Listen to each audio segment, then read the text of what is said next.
नमस्कार दोस्तों, कार्मिक एस्ट्रो में आपका स्वागत है और आज हम बात करने वाले हैं पूर्वा भाद्रपद नक्षत्र की।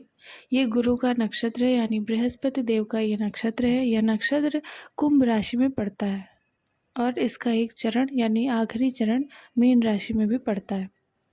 पूर्वा भाद्रपद नक्षत्र का जो सिंबल होता है उसे शैया के रूप में भी देखते हैं, मतलब शैया जिस पर एक डेड बॉडी को रखा जाता है, उसके फ्रंट व्यू जो होता है उसको इसका सिंबल मान सकते हैं, या फिर कहीं कहीं पे इसका सिंबल होता है एक डुअल फेस्ड पर्सन, यानी कि एक दो चेहरे दिखाते हुए एक व्यक्ति का सिंबल इसे माना जाता है। इनके डीटी होते हैं सर्प यानी अजैक, इसलिए इन्हें शिव की उपासना भी करनी चाहिए। अब क्योंकि इनकी डीटी ही स्नेक है तो फिर आप इसे समझ सकते हैं कि काफ़ी रिवेंजफुल हो सकते हैं, मिस्ट्रीफुल हो सकते हैं और कनिंग भी होंगे। मीन्स ये आपके साथ बहुत ज़्यादा लॉयल नहीं होंगे। आप स्नेक की क्वालिटीज़ को थोड़ा सा अगर रिलेट करेंगे तो उस व्यक्ति में आपको मिलेंगी।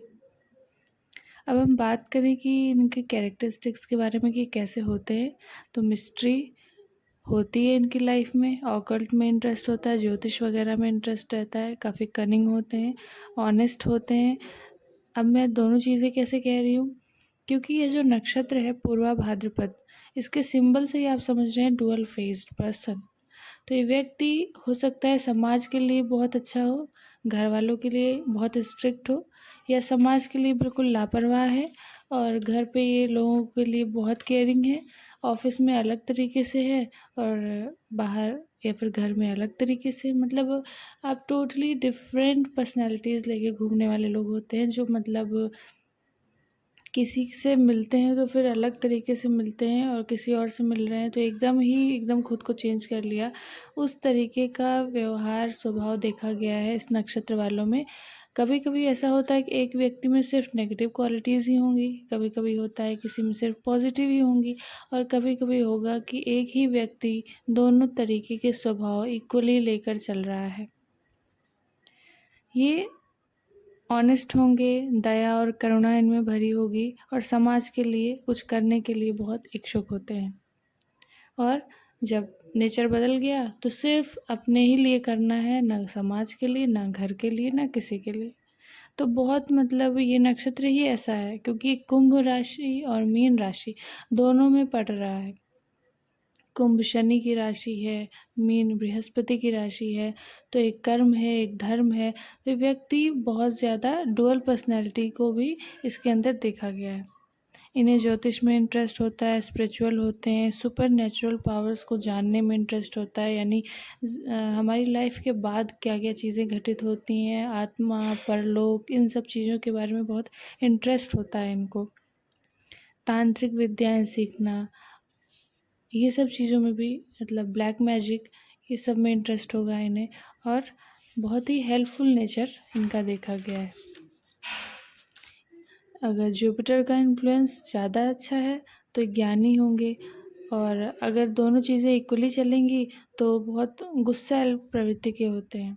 डिसिप्लिन्ड होंगे अगर सैटर्न का इन्फ्लुएंस आ गया, और सिंसियर होते हैं, प्रैक्टिकल होते हैं, स्पिरिचुअल होते हैं। गवर्नमेंट जॉब में इनकी लाइफ बहुत अच्छी चलती है, अगर ये गवर्नमेंट जॉब कर लेते हैं तो बहुत सेटल होती है इनकी लाइफ। प्रमोशंस मिलते हैं बहुत अच्छी पोस्ट पे, मतलब एकदम कहिए कि बहुत अच्छी जॉब होती है, सेटिस्फाइड जॉब मिल जाती है इन्हें। मल्टी टैलेंटेड होते हैं और समाज में एक अच्छी इमेज होती है इनकी, और लाइफ में बड़े बदलाव देखने को मिलते हैं, और ये हमेशा लाइफ के बड़े बदलावों को एक्सेप्ट करने के लिए तैयार भी रहते हैं। कभी भी डरने वाला नेचर इनमें नहीं होता है। बदलाव ला भी सकते हैं, बदलाव को झेल भी सकते हैं। परिवार के लिए बहुत अच्छे होते हैं, हमेशा देने की भावना होती है। हालांकि देखा गया है कि परिवार से इनको बहुत प्रेम नहीं मिलता, माता से खास करके, या फिर वर्किंग होंगी इस वजह से, या फिर माता है ही नहीं इनकी, या थोड़ा सा उतना अटैचमेंट नहीं हो पा रहा है। इस तरीके की इनकी लाइफ में प्रॉब्लम्स देखी गई हैं। परिवार के लिए तो काफ़ी कुछ करते हैं। आईएएस पीसीएस जैसी पोस्ट इनको मिल सकती है। गवर्नमेंट जॉब बताया मैंने, सीईओ बन सकते हैं, बिजनेस में अच्छा काम कर सकते हैं। गवर्नमेंट में जो कॉन्ट्रैक्टर्स होते हैं, टीचिंग बहुत अच्छी जॉब है इनके लिए। रिसर्च में जा सकते हैं, मीडिया, एस्ट्रोलॉजी, इन सब चीज़ों में बहुत अच्छा नाम कमा सकते हैं।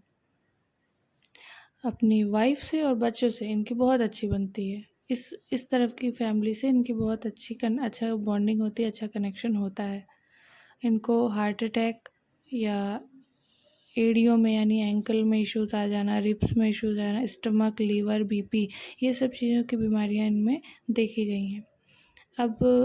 अगर बात करें कि पुरुष की क्वालिटीज़ क्या क्या होती हैं, तो उदार होंगे, प्रसन्नचित्त होते हैं, भावुक होंगे, सोच समझ के डिसीजन लेने वाले, लालची और शक्की, धन कमाने में लगे रहने वाले, क्रूर, बात करने वाले, यात्रा करने वाले और संकोची और सेल्फ डिपेंडेंट होते हैं। स्त्रियां लज्जाशील होंगी, पति को वश में रखने वाली होती हैं, शक्की होती हैं, चतुर होती हैं और घूमने की शौकीन हो सकती हैं। और अगर बात करें इस नक्षत्र के चरण के बारे में, तो पहले चरण में अगर आपका जन्म हुआ है तो आप एग्रेसिव होंगे और आप में जो इच्छा शक्ति होगी बहुत मजबूत होगी, बहुत दृढ़ इच्छा शक्ति होगी कि जो करना है तो बस करना है। और दूसरे चरण में अगर आपका जन्म हुआ है तो आप बहुत ही एनर्जेटिक होंगे और वॉयलेंट नेचर होगा, गुस्सैल होंगे, मतलब आप अनकंट्रोलेबल होंगे, आप अपने को भी कंट्रोल में नहीं कर पा रहे होंगे। और इन्हीं लोग के लिए कहा जाता है कि मेडिटेशन वगैरह आपको कर लेना चाहिए।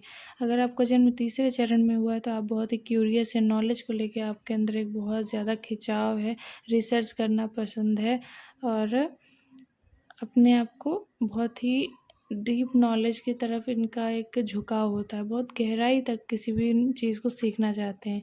चौथे चरण में अगर आपका जन्म हुआ है तो इमोशनल होंगे और कभी कभी लोग इनको ऐसा बोलते हैं, इनको नहीं, ऐसा हो जाता है कि इनको हमेशा बातें बुरी लग जाती हैं अधिकतर, और ये लेकिन कहते नहीं मुझे बुरा लग गया। इस तरीके का नेचर है, इमोशनल है और अपने बारे में जानने का, अपने अंतरात्मा या फिर अपनी बॉडी या फिर सोल से कनेक्शन, ऐसी चीज़ों को जानने में इस चरण वाले लोगों का इंटरेस्ट ज़्यादा होता है।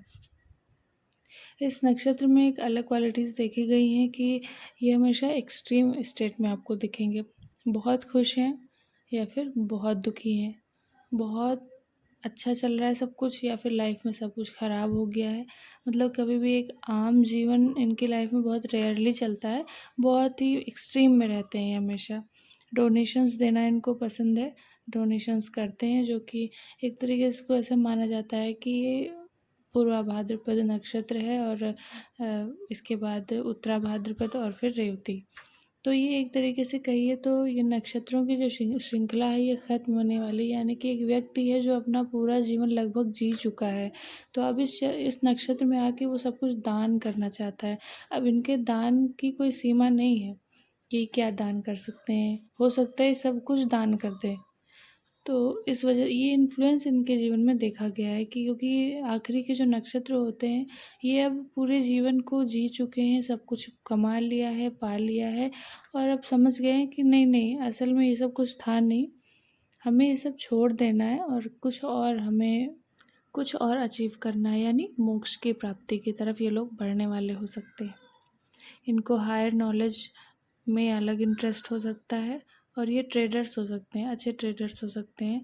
और देखा गया है कि इनके अक्सर एक पैर में कोई दिक्कत हो सकती है या थोड़ा सा ऐसा चलने वाले हो सकते हैं। कभी कभी ये बाई बर्थ होता है, कभी कभी किसी एक्सीडेंट की वजह से हो सकता है, इनके एक पैर में कुछ ना कुछ दिक्कतें देखी गई हैं। और अगर आपके ऐसा होता है तो आपके घर में भी अक्सर कलेश वगैरह चलता रहता है, झगड़े, ये वो, किसी न किसी छोटी बात का ही बहुत बड़तंगड़ बन जाता है। ये सब भी देखा गया आपकी लाइफ में। अगर सब कुछ पॉजिटिव है तो लाइफ में कोई भी प्रॉब्लम्स नहीं होती, आप बहुत ऊंचाइयों को प्राप्त करते हैं, लाइफ में बहुत सक्सेस मिलती है आपको। तो पूर्वा भाद्रपद नक्षत्र के बारे में इतना ही। अगर आपको वीडियो अच्छा लगा है तो प्लीज़ लाइक करिए, शेयर करिए। अगर आप रिलेट कर पाएँ तो कमेंट करके ज़रूर बताइएगा। चैनल को सब्सक्राइब करिए। धन्यवाद।